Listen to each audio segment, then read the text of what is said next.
All right, guys, let's start out. And first off, let's start out with a quick question. What would you rather have? So you got 30K cash here, fiat, about 30K US cash. Or this, a new Sony Ledger cryptocurrency wallet. What do you think got me this? The new Lambo Huracan downstairs. What do you think got me this? Do you think that it was stockpiling this? Fiat? Do you think that I saved my way to get a Lamborghini? Do you think that when I was earning 30K a year in the army, that I was gonna ever really get a Lambo? You know, I'm saving, let's say that I'm saving today, let's say the rates are at 5%. So I'm earning 5% a year on my money, on my savings. You know, maybe I'm putting 20 or 30% of my wage aside into my savings account. Well, even at 5% a year, inflation currently, if you believe even the stats that they use, is sitting at about 8 to 10%.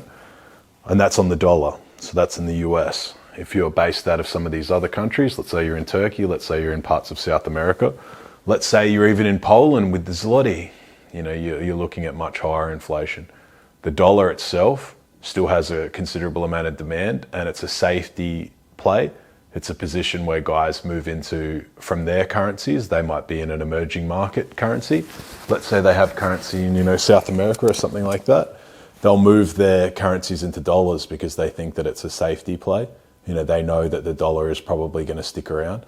But something like the Turkish lira or something like that, you know, they have quite low confidence in. They keep cutting rates there, which weakens the dollar. So, and they also don't have a lot of confidence in the government. In the US, for all of the problems that it has, there is still a considerable amount of demand for the dollar. You know, the petrodollar still does exist. You know, I know BRICS and things like that can change the game, but a lot of those infrastructure plays and changes can take decades or generations to really happen. You know, the US itself controls a lot of the infrastructure, a lot of the financial infrastructure. It pushes people to hold dollars and transact in dollars. You know, the US dollar, people say, is backed by nothing, but it's backed by arguably the most powerful military in the world. You know, it's backed by a country that has nuked another country before.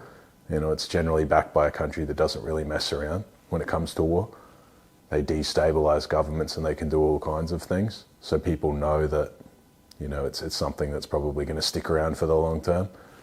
I mean, BRICS, yes, BRICS is definitely something that you have to watch. It's definitely something that people are making moves, you know, Saudis, China, and specifically those two. I mean, Russia will be involved as well, but that can take decades down the track.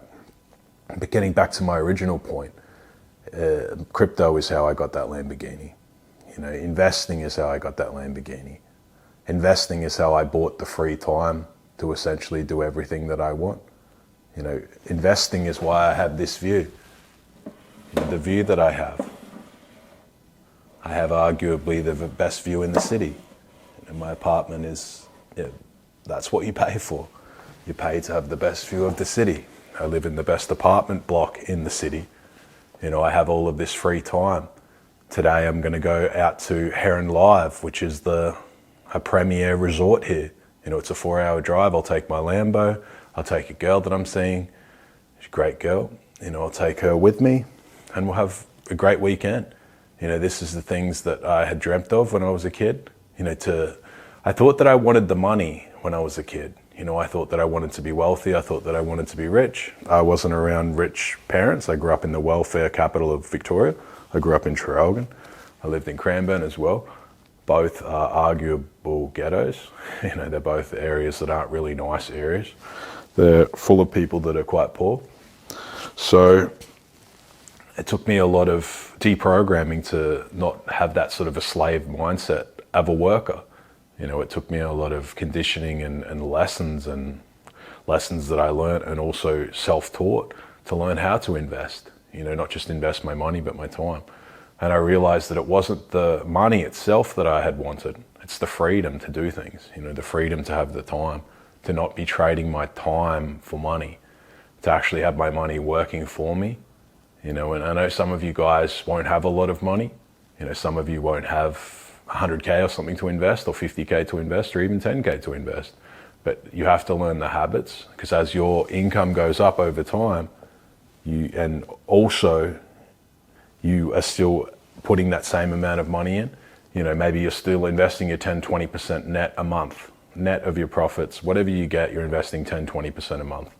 And when you are doing that at 25, when your wage might be 50K a year, that doesn't really matter that much. But when you're 35 and your wage might be 120 or 150K a year, as you scale up with your income skill, it starts to matter more, because now the money that you've invested as well has compounded for that decade. And now you're looking at a considerable nest egg, like a big lump sum. For a lot of you, I'm not going to be on here telling you that you're going to be rich in a month. I'm not going to be the guru on here telling you that I can get you rich in 1 week. I'm not going to be the guy telling you, that I'm also not going to be the guy making a bunch of excuses, saying that you're being held back by the establishment, or, it's not going to be a community of guys who run in and have all these conspiracy theories and you talk about the Matrix and all this sort of crap, because those are excuses. Like, you already know what's happened, like, what's happening.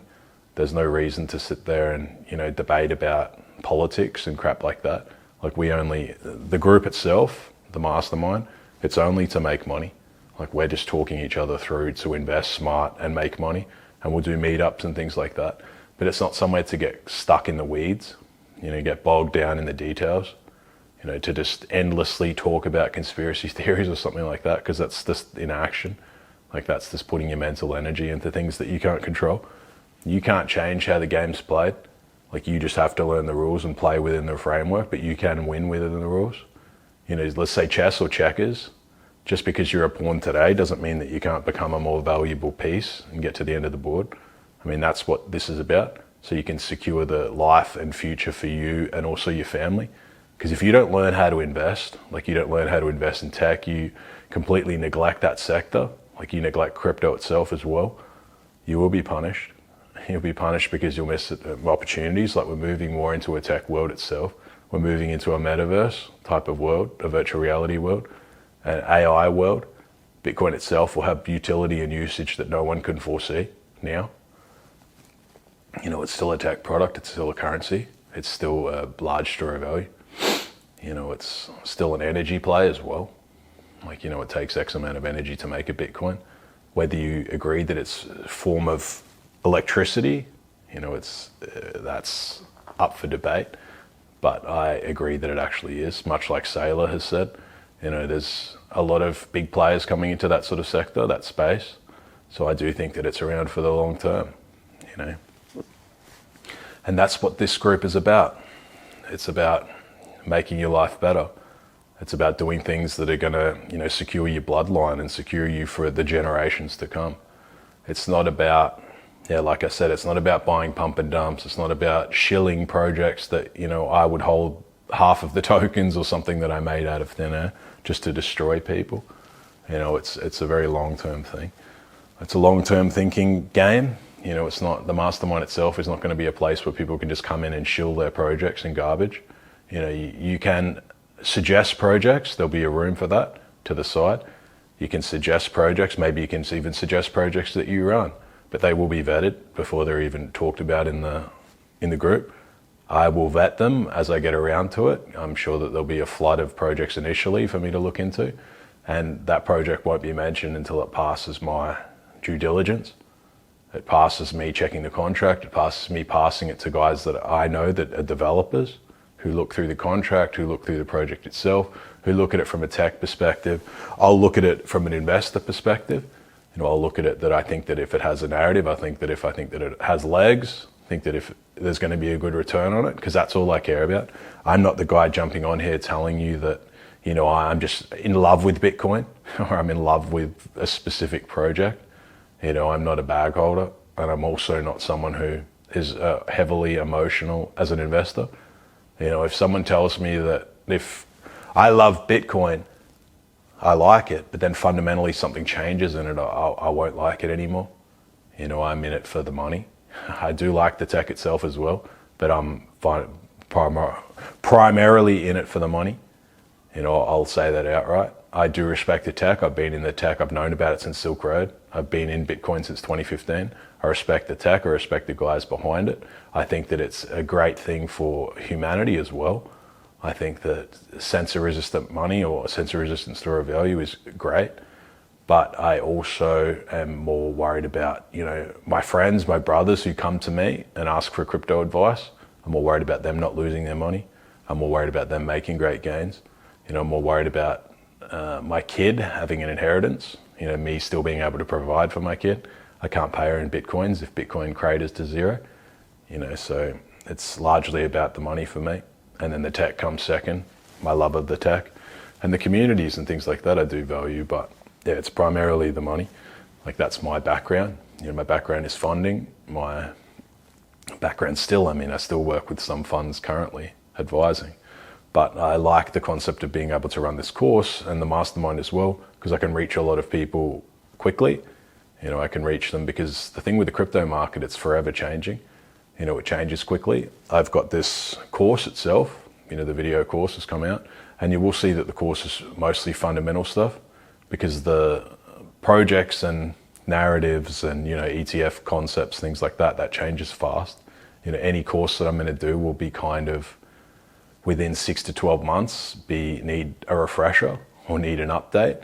I know a lot of you guys in the crypto market will understand that, but things change quickly. Narratives change fast. 2017 was the ICO narrative. 2015, when I started, that was, I guess, another altcoin narrative. Greece had issues with the banking sector and Bitcoin itself had started to pump, but then other projects started to pump and Litecoin and things like that did well. And then you would see 2017, 2018 was the big ICO bubble where a lot of startups were ICOing on Ethereum, which caused Ethereum to have a lot of Ethereum. So they would crowdfund with no KYC back in those days, so no AML or anything like that. They would just put an Ethereum wallet up and people would send their Ethereum in and then get X token for whatever that project was sent out to them. And that was a great thing. Of course, no KYC and no AML is a bit unimaginable now, but that did happen in those days. And it was a good thing for Ethereum because a lot of the projects, yes, they got paid in Ethereum, but essentially took Ethereum off the market because a lot of the projects didn't sell the Ethereum straight away. They were only selling it as they needed it. Of course, that also was a double-edged sword because once we hit the bear market, a lot of those ICOs had Ethereum and they had to sell. They essentially had Ethereum that they kind of got for free. They released a token, yes. Some of them did developing, yes, but a lot of them were rug pulls, much like the rug pulls that are happening today. But it did lock Ethereum up, so it was good for the price in the short term. Of course, when the bear market hit, it was bad for the price in the long term. But that's just part of Ethereum, that's part of the washout that has to happen. Then I would say that after that, we had the DeFi narratives. We had the narratives of decentralized finance, which was on Ethereum. Part of why I like Ethereum itself is because it's programmable money. It can move into whatever narrative is current. It's not like Bitcoin. Bitcoin's strength is that it's the OG. It's very difficult to change. It of course can be changed, but it takes a lot of work and a lot of people have to agree, they have to fork it, things like that. It's not as easy. Ethereum is more centralized like that in that it's a foundation. They can make changes more rapidly. It's something that can lean into new narratives and can also create new narratives, much like they've done with this proof of stake, changing to proof of stake, much like they've done by becoming deflationary. Currently now, I think that it's very lowly inflationary, but during a bull market, it will become deflationary, I imagine quite a bit, which means that they'll be burning more Ethereum than Ethereum that is printed, essentially, Ethereum that is coming about. So I think that will be very good for the price. It's not too often that we have deflationary assets like that. So it will be a very interesting one to watch. But we had that DeFi narrative. A lot of people did well in that. I guess MakerDAO and a couple of other, Yearn Finance and a lot of the other stuff like that did quite well. And guys who got in those projects early did very well. And we also had I guess you would say, an exchange bubble. Binance had got good traction and a couple of other like KuCoin and Binance and BitMax, which is now AscendX, and a bunch of others listed, had their tokens and things like that, which did very well. The exchanges got large and got good traction. Binance I was buying at 25 cents. So it's AscendX I was buying at under 1 cent. So a lot of those projects did very well. KuCoin was a good one because you could stake the KuCoin shares and get revenue share off the exchange, so of their trading fees, which is a cool concept. But obviously, it's not something that you want to hold on to forever. KuCoin has its issues. They've had a hack, which means that they lost, or they had to take a considerable loan to cover it.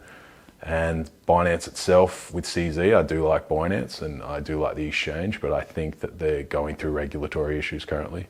I mean, at scale too, like they have a lot of them coming because of the stuff with FTX and Sam, the drama there. So a lot of the stuff you have to stay on top of. That's the stuff that I stay on top of. I don't just stay on top of headlines. I mean, I get a lot of information from the inside. I have a lot of friends that are very deep in that space and they keep me up to date with what's happening, and I also know several teams in some of the large projects. I talk to one or two of the exchange guys that are quite large exchanges, one or two of the very big guys on there I still talk to quite regularly. So yeah, so we had the DeFi space, which was a good one. And then in the last bubble, we had the NFT space, something that could be quite unheard of. A lot of the DeFi projects, some of them are still around. Some of them went to zero. Some of them, failed under load. Like when we had that big FTX crash, FTX had, been proven that they were insolvent. So there was a lot of crashing because we had that. We had 3 Arrows, the fund itself blew up. We had Alameda blow up. We had, what else did we have? Celsius, that Ponzi scheme Mashinsky was running. We scammed everyone, scammed retail. That blew up. We had Genesis, that blew up. There was another Ponzi that blew up. BlockFi blew up at the same time. I had $1 million in BlockFi. They were emailing me all the time, telling me to put the money back after I withdrew it. Be like, oh, we'll give you an extra rate and things like that. I had their high up guys emailing me at least every few days, telling me, oh, can you please put the money back? We'll give you a better rate. We'll give you a better rate because you have more money. And they were actually insolvent while they were emailing me, asking me for money. They were trying to get my money because they knew that they were broke. So you have to be very careful with crypto. That's a US company and they're still trying to scam people. Like it's very difficult like that. There's a lot of immoral people in the space. There's a lot of sharks in crypto. There's a lot of guys who, will essentially have pivoted from like sales positions, like high pressure sales and things like that, and moved into crypto. So they're very good, smooth talkers, but they don't really know what they're talking about. They don't know much about the product. They're not investors, they're salesmen. Like an investor and a salesman, they're very different. An investor thinks, has the background that they think of ROI and things like that. And, they think of risk mitigation and allocating a portfolio. But a salesman will just tell you anything to get your money. And then they don't care about what they're selling. It's like the nightclub when you're out front and then they'll tell you that there's 100 girls inside and it's full of like Playboy models. And then as soon as you pull the curtain, you pay your $100 to get in. And then as soon as you pull the curtain over, you've already paid. And it's just like one grandma sitting in there that's just 400 pounds. And a bunch of dudes and drinks are like $30 each. So a lot of that stuff you have to be very careful of because obviously now you can't get your money back. So yeah, it's very different. The guys, slick talking salesmen, and a lot of the crypto influencers and YouTubers and people in the space are just like marketers. They're just internet marketers. They just move on to the next narrative and just repeat a bunch of canned crap. Don't know anything about investing. They just want to get attention so that they can shill crap. Shill either their group that, people aren't really getting good returns in. Shill projects, let exchanges come on their platform and talk and things like that. And then half the projects are rug pulls. They just scam their followers and they're just taking cash hand over fist. And they don't care about their followers. It's just that they don't care about crypto itself either. They're just there to make money. Like extract, they're just extractors. They get paid in crypto and then they sell it for dollars. A lot of the people in that space, they're just like a cancer. They're just eroding away people's, trust in that industry. So that's definitely not what I'll be doing. A lot of the stuff here is long-term investing, as you will see. And a lot of the stuff here is the stuff that I use to build my financial freedom. It's the things that I bought all of my time with. It's the reason why I can live the life that I live.